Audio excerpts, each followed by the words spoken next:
Vanessa. I know you had a chance to catch the soldier stories on the Sheldon Heights YouTube channel, right? Yes, I did, and I really enjoyed it and learned a whole lot. It was really, really good. And so now that we're going into and celebrating Women's History Month, they touched on the women a little bit, but I know we have some soldiers that we could talk about too. Yes, we do. We have so many, and sometimes it's difficult even just to pick one because there are a plethora of women out there with our rich in history and knowledge and strength. Absolutely. I'm going to start a little bit just like probably the primary soldier in my life has been my mom, Wanda Hall. She's a member of Sheldon Heights, but I was here first and she followed me. And that's pretty much the only leading that I've done in our relationship. My mom has been a single mom, a stepmom, even though we don't really like the term. My mom just has been just a soldier as long as I can remember. When we were younger, she was the person that kind of guided the mood and everything in the household. She set the tone. She taught us things like, she taught our brothers not to hit girls, but she taught the girls, if you're big enough to give a lick, you're big enough to get a lick. So it kind of made it so that we all had that mutual understanding to keep our hands to ourselves. She taught us things like, she didn't like lying. So she would say, you can't trust a liar. Because if you'll lie, you'll cheat. And if you'll cheat, you'll steal. So it made you really think about, look people in the eye and those type of things. And when you have daughters and sons, it's a delicate balance of being a soldier, yes, a soldier is. mom. Yes, it and is. She just did it so well, so effortlessly. She just led by example. She did what she thought was important for us, and she made sure that she held us to a high standard, both boys and girls, of respectability. Look a man in the eye when you talk to him, give a firm handshake, all those things that you would expect to hear, and dress for the job you want, all those things that you get from a mom. That was my mom. So yeah, she was definitely a soldier, and she continues to actually be a soldier in the church, even though I brought her. She followed me here, but she now works on multiple ministries. She's just so dedicated. Yes, she is. And people that watch her, that knew me first, they see, oh, okay, that's the tree that the apple fell from. So, and your mom is awesome too, Vanessa. Yes, she is. I really don't know where I would be without my mom. When I look at the history of my mom is a very quiet person, but she has a strength and resilience. And sometimes when I reflect back, I'm just like, wow. My mom was born, her name is Rutilla Cathy, for all those who don't know who my mom is. She was born in Birmingham, Alabama. She was born in the Depression, and she grew up in the South, and she wanted a better opportunity for herself. So she migrated north, and a lot of times when families migrate north, it's the entire family, but it wasn't. My mom migrated north, and she moved up here. She left her family there, her siblings, her mom, and her dad. She had a few cousins here and aunts and uncles, but I just couldn't imagine leaving my mom, leaving my dad, and majority of your siblings to start off on a new path. But she did, and she made it. My mom, she was introduced to Sheldon Heights by her cousin, or Michigan Avenue at the time, Annie Mae Davis.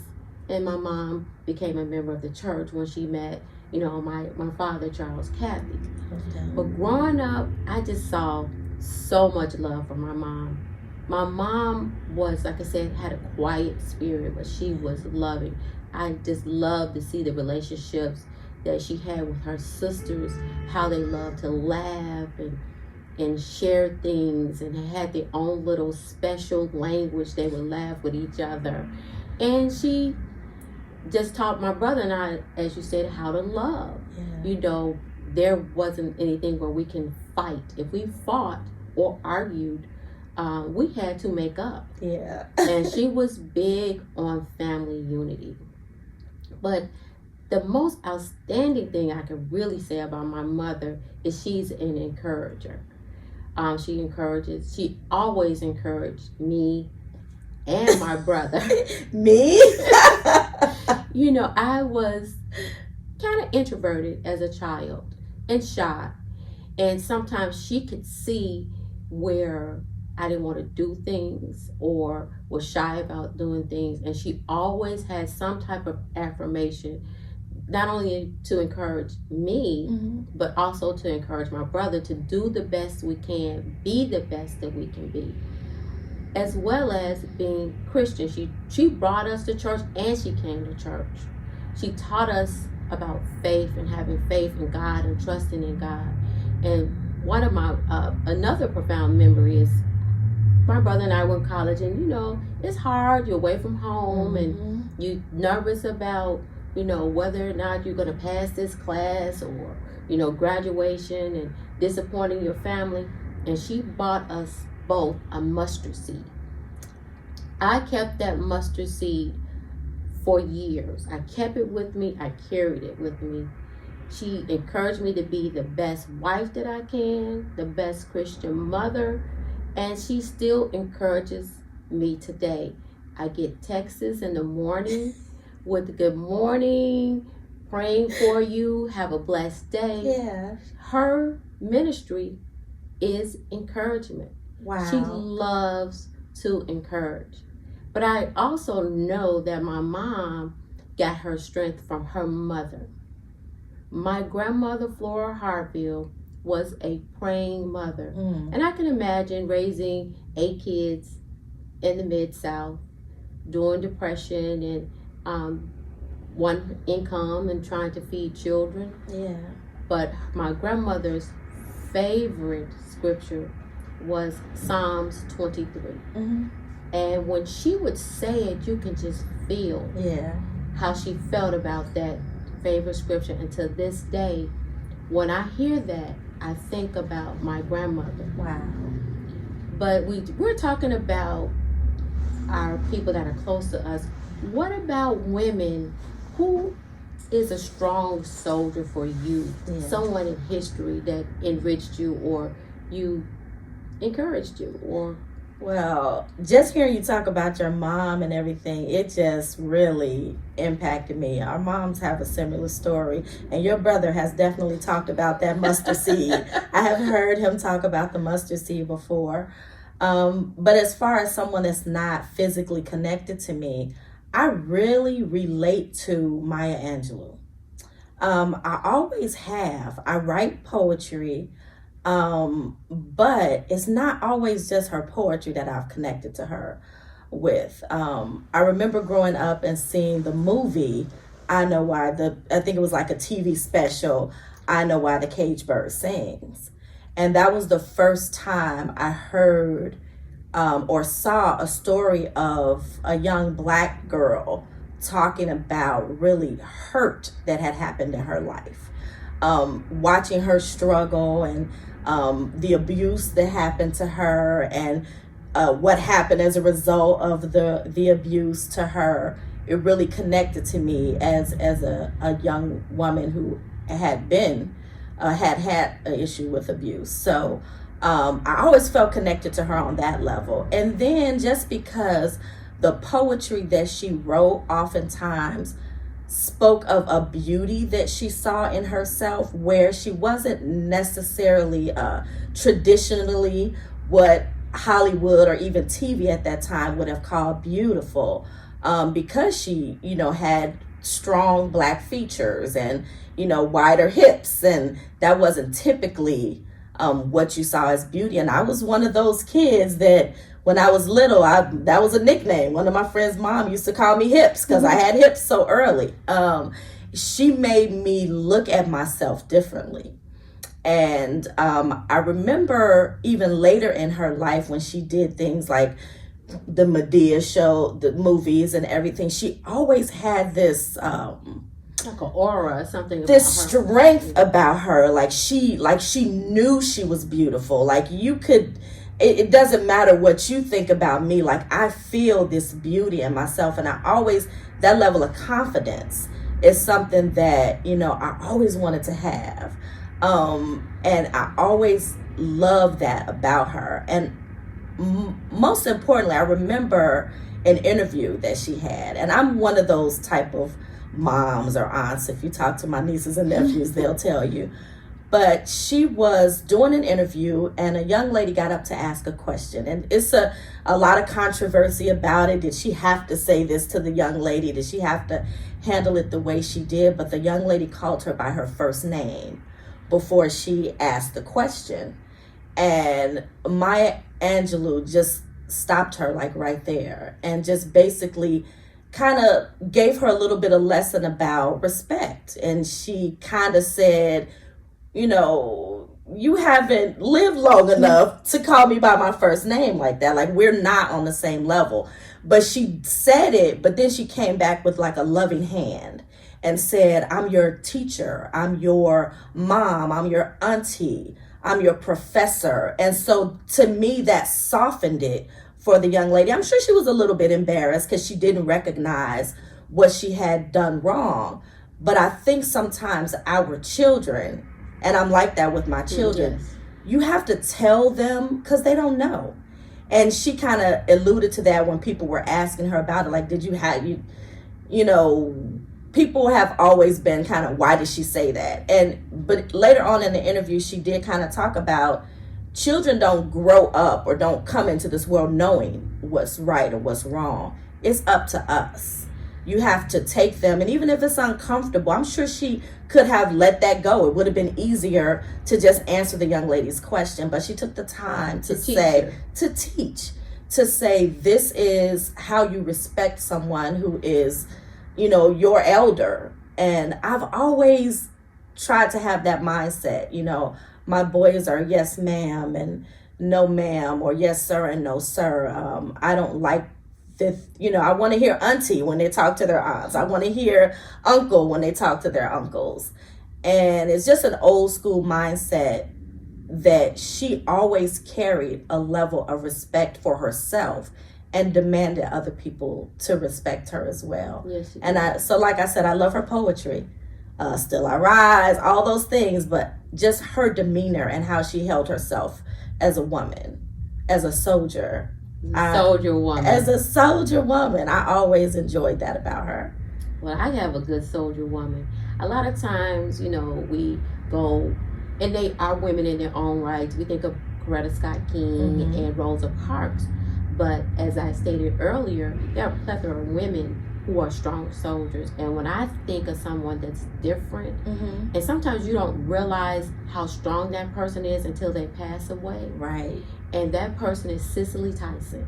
Love Cicely Tyson. And she just recently passed away, we know, last year in January. And looking back, she was a well-renowned and respected actress and a civil rights activist. Yes. She was in the entertainment business for approximately 7 decades.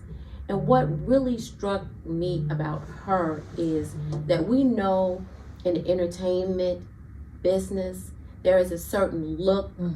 So she dealt with colorism. Absolutely. Not only from the entertainment group, but also in our own race. Our own communities, yes. But she was determined. She embraced that brown skin.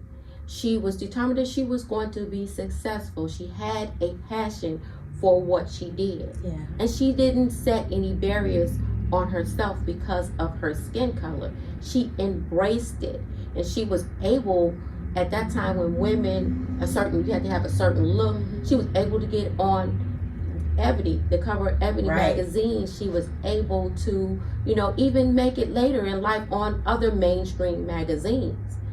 But what really resonated with me is that she was very selective in the roles that she played. She always wanted to portray a positive image, and it seems like some of the roles that she played, it was a message behind that, and her choices.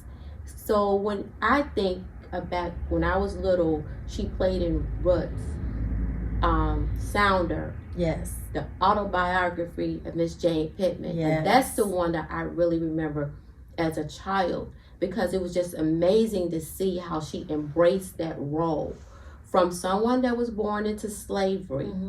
And Miss Pittman lived to be 110 years old, to the civil rights area, and she really brought that story to the forefront.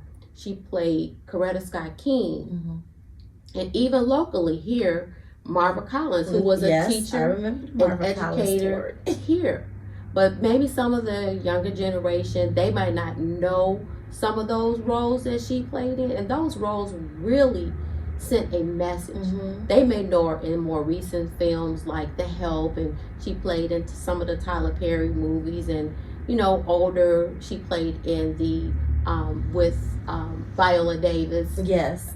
With the ABC episode. She did. She was on Scandal too. Oh yeah. How to Get Away with Murder. Yes. But I think her and Maya Angelou were on the Tyler Perry movie together as elders. Yes. They were. And looking over the span of her career, she received so many awards and accolades. Yes. I just can't even name all of them, but I know that she received something from Congress about racial equality, NAACP. Oh yeah, definitely. And I know she really cherishes the one that she received from President Barack Obama in 2016. So just looking at the type of person, she did not let any barriers stop her based on her skin color. Yeah. She and then that led her to be a very respected actor. When you look at when she passed away, all of the actors, I don't care what race or nationality she was, they respected her work. And right before her passing, shortly before her passing, she wrote that autobiography. Yes. Just As I Am. As I Am, right. So she is really a strong soldier story.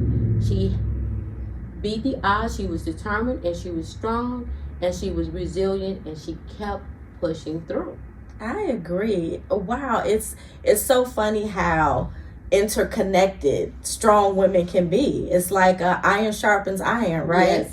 And you look at these strong women who sometimes connected on film, but I'm sure had connections off film, personally, supporting each other. They both worked in civil rights. They both were very strong and just powerful women. And you look at women throughout history, and there's always a Black woman somewhere, guiding a movement, assisting in a movement, furthering a movement. It's kind of what we do. Yes, it is. And now that you mention that, just relating to our current generation, what we're living in, we have some current soldier stories that's making history right now. And one of those is Michelle Obama. Michelle. When I think about her, I look at the similarities. We both grew up on the south side of Chicago. We both attended Chicago public schools. Right. She graduated from Whitney Young, a magnet school. And reading her book, Becoming, she overcame obstacles. So as she mentioned in her book, how her counselor didn't encourage her and kind of tried to push her aside from attending Princeton, where she graduated from, and she got a law degree from Harvard, and just working as an attorney, and then meeting her husband. And being a strong woman, I know that she had personal aspirations, for herself, but when he went into politics, and as his career she became that strong support system. Absolutely. And let's not forget, she was our FLOTUS. She came in there with style. The epitome of a FLOTUS.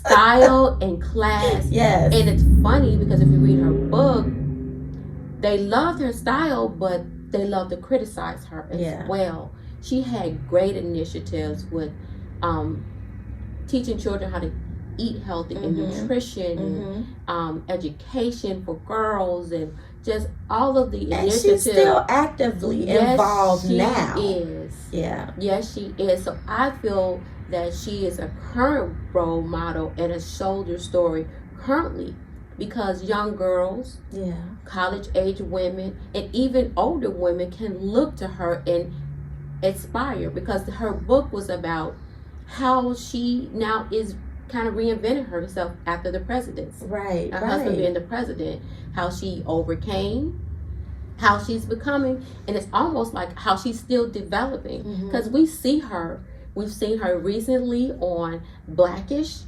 She's making cameo appearances, and she's doing a lot of things and a lot of causes, and they are opening up the foundation here in Chicago. They are. So that is a current.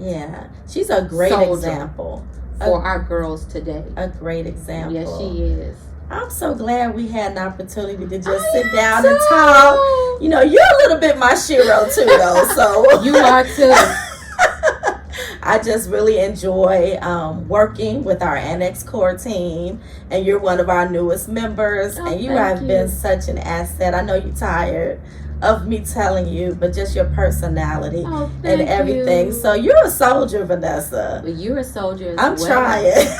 Because you have a talent for printing, and the patience and the service and the care that you put in every obituary that you do. Thank you. The time and the talent that every flyer advertisement that you do. You are such a great asset, and just working in an annex, I was like, oh, she really, this is your talent. You are working in your passion, and you are good at it. So if nobody else says thank you for all the times you printed those big bulletins that are in, a big banner that is up in the church, and the bulletins and the flyers. So you are a great and lovely asset as well. I appreciate that. I'm going to tell you something else, though. You're going to end up talking again, because you kind of did a good job on this. No. This was a great conversation. Let me look at the camera. No, you can't. This is a cameo.